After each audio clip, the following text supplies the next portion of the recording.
जय हिंद। आज हम समझेंगे मंत्रिपरिषद और मंत्रिमंडल। क्या आपने कभी सोचा है इतने बड़े देश को चलाना कितना मुश्किल होगा, जहां रेलवे अलग है, शिक्षा अलग है, सुरक्षा अलग है, विदेशी मामले में तरह तरह की व्यवस्थाएं अलग हैं। ये व्यवस्थाएं कैसे चलती हैं, तो देखिए इसकी शुरुआत जो हुई थी वो अंग्रेज़ों ने की थी। 1861 ईस्वी में पोर्टफोलियो में ये व्यवस्था लाया गया। मतलब उन्होंने क्या किया, उन्होंने विभागीय प्रणाली में बना दिया, देश को अलग अलग विभागों में बांट दिया।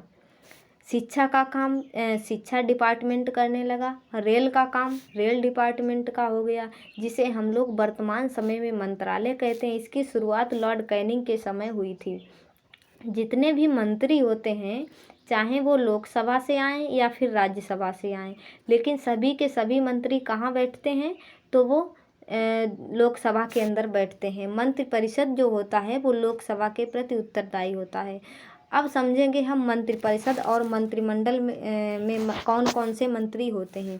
तो समझिए, हम सबसे पहले समझेंगे मंत्रिपरिषद। मंत्रिपरिषद के बारे में समझते हैं। मंत्रिपरिषद को हम लोग काउंसिल ऑफ मिनिस्टर के नाम से जानते हैं। काउंसिल ऑफ मिनिस्टर में 4 टाइप के मंत्री होते हैं।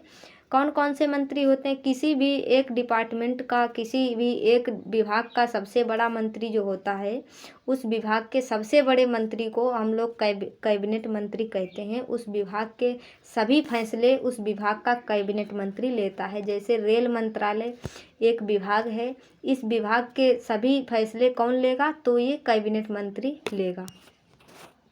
उसी तरह विदेश मंत्रालय एक विभाग है, उस विभाग का भी एक कैबिनेट मंत्री सारे फैसले लेता है, कैबिनेट मंत्री होने के नाते। अब हर डिपार्टमेंट में कैबिनेट मंत्री होते हैं। अब बात आती है, क्या एक अकेले ही कैबिनेट मंत्री इतने बड़े विभाग को कैसे संभाल सकता है? जैसे बात करते हैं रेल मंत्री की, रेल मंत्रालय की। इतना बड़ा डिपार्टमेंट है, इस रेल मंत्रालय को संभालना एक अकेले कैबिनेट मंत्री का काम नहीं है। उसमें क्या करते हैं, हर एक डिपार्टमेंट अपने विभाग का जो कैबिनेट मंत्री होता है वो अपनी हेल्प के लिए एक राज्य मंत्री बना लेता है। जैसे अगर हम बात करें रेलवे डिपार्टमेंट की, तो रेलवे के कैबिनेट मंत्री हो जाएंगे अश्विनी वैष्णव, लेकिन उनको सहायता हेल्प के लिए राज्य मंत्री होंगे। अब ज़्यादातर लोगों को लगता है कि राज्य मंत्री हर एक राज्य में होते होंगे, 2800 राज्य में। ऐसा नहीं है। वो नाम से भले ही लगता होगा हर एक राज्य में, बट ये हर एक राज्य में नहीं होते हैं। उनकी संख्या एक होती है। हर डिपार्टमेंट में जिस तरह से एक कैबिनेट मंत्री होता है, वैसे ही हर एक राज्य में एक ही राज्य मंत्री होता है। सॉरी, हर एक राज्य में नहीं, बल्कि एक ही राज्य मंत्री होता है। जैसे एक कैबिनेट मंत्री होता है, वैसे ही एक राज्य मंत्री होता है। अब राज्य मंत्री की भी सहायता के लिए कोई छोटा मंत्री होना चाहिए। कैबिनेट की हेल्प करता है उप मंत्री, जिसकी संख्या एक होती है। एक डिपार्टमेंट में केवल एक ही कैबिनेट मंत्री होता है और एक ही राज्य मंत्री होता है और एक ही उप मंत्री होते हैं। जितना डिपार्टमेंट होता है उतने कैबिनेट मंत्री होते हैं। अब सवाल बनता है, क्या राज्य मंत्री अपने सारे फैसले ले सकता है? तो नहीं। क्यों नहीं ले सकता है? क्योंकि उसके ऊपर भार होता है। किसका? तो कैबिनेट मंत्री का भार होता है। कैबिनेट मंत्री ही सारे फैसले लेता है। तो राज्य मंत्री कभी भी स्वतंत्र फैसले ले सकता है, लेकिन कभी कभी क्या होता है, कैबिनेट मंत्री उपस्थित नहीं रहता है। उस समय उस डिपार्टमेंट के सभी कार्य राज्य मंत्री के ऊपर आ जाते हैं, राज्य मंत्री करते हैं। अब वह अपने डिपार्टमेंट का सर्वा हो गया, इसलिए उस राज्य मंत्री को कुछ समय के लिए राज्य मंत्री यानी स्वतंत्र प्रभार कहते हैं, क्योंकि इसके ऊपर कैबिनेट मंत्री का भार हट गया। अतः अब वह सारे फैसले ले सकता है, लेकिन जैसे ही कैबिनेट मंत्री वापस आ जाएगा, तब वह राज्य मंत्री बन जाएगा, यानी स्वतंत्र प्रभार नहीं कहलाएगा। अब वो क्या कहलाएगा? राज्य मंत्री।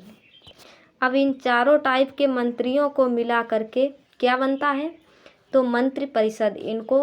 इसको काउंसिल ऑफ मिनिस्टर कहते हैं। अब देखते हैं मंत्रिमंडल किसे कहते हैं। अब समझेंगे मंत्रिमंडल को। देखिए, मंत्रिमंडल की चर्चा संविधान में एक ही जगह किया गया है, अनुच्छेद 352 में, जहाँ पर राष्ट्रीय आपात की चर्चा है।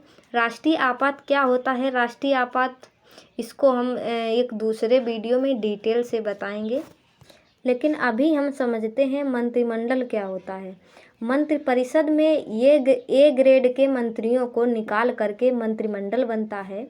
कोई भी फैसले का निर्माण जब होता है तो मंत्रिपरिषद में होता है, लेकिन वो फैसला लिया जाएगा या नहीं लिया जाएगा, इसका डिसीजन मंत्रिमंडल में ही होता है, क्योंकि मंत्रिमंडल में ए ग्रेड के मंत्री होते हैं। अब आप बताइए, ए ग्रेड के मंत्री कौन होता है? तो कैबिनेट मंत्री। इसलिए मंत्रिमंडल में कैबिनेट मंत्री को शामिल करते हैं। लेकिन क्या राज्य मंत्री को मंत्रिमंडल में शामिल किया जाएगा? तो जवाब होगा नहीं। क्यों? क्योंकि वो फैसले नहीं ले सकता है, क्योंकि वो हेल्पर होता है किसका? कैबिनेट मंत्री का। लेकिन क्या राज्य मंत्री स्वतंत्र प्रभार को शामिल किया जाएगा? जरूर शामिल किया जाएगा। क्यों शामिल किया जाएगा?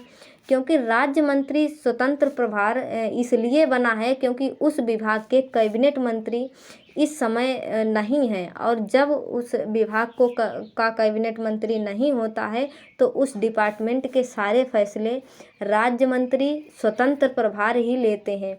संख्या में मंत्रिपरिषद बड़ा होता है, इधर साइड में मंत्रिपरिषद बड़ा होता है और मंत्रिमंडल छोटा होता है। लेकिन पावर किसकी सबसे ज़्यादा होती है? तो मंत्रिमंडल की पावर सबसे ज़्यादा होती है। आप सुने होंगे मंत्रिमंडल की बैठक में ये फैसले लिए गए हैं, इतना समझ में आ गया। एक चीज़ आप न्यूज़पेपर में सुने होंगे, अतिरिक्त प्रभार। अतिरिक्त प्रभार क्या होता है?